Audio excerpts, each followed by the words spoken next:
আসসালামু আলাইকুম। তো আজকে আমরা কথা বলার চেষ্টা করব যারা ঢাকা বিশ্ববিদ্যালয়ের সি ইউনিটে পরীক্ষা দিয়েছিলে, অর্থাৎ যাদের সাবজেক্ট চয়েস দেওয়া লাগবে, তোমরা কোন কোন সাবজেক্টগুলো উপরের দিকে রাখবে এবং কোনগুলো নিচের দিকে রাখবে সাবজেক্ট চয়েস দেওয়ার সময়, এবং বিগত বছরগুলোতে যারা ভর্তি হয়েছেন তারা কিভাবে সাবজেক্ট চয়েসটা দিয়েছেন সেটাই আলোচনা করার চেষ্টা করব। তো সাবজেক্ট চয়েস দেওয়ার ক্ষেত্রে প্রথমত তোমরা কয়েকটা বিষয় মাথায় রাখা দরকার।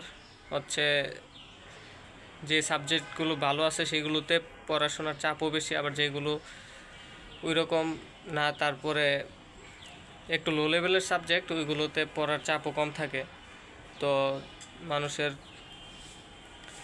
সাবজেক্ট চয়েস দেওয়ার লিস্ট অনুযায়ী আমরা যতটুকু জানতে পারছি, প্রথম দিকের চয়েসে থাকে অ্যাকাউন্টিং অথবা ফিনান্স, তারপর হচ্ছে মার্কেটিং, তারপর হচ্ছে ম্যানেজমেন্ট অথবা এমএস, যে কোনো একটা দিতে পারো। তবে ম্যানেজমেন্টের তুলনায় এমএসটা একটু আধুনিক তথ্য প্রযুক্তি নির্ভর বেশি, তো সেক্ষেত্রে এমএস দিতে পারো।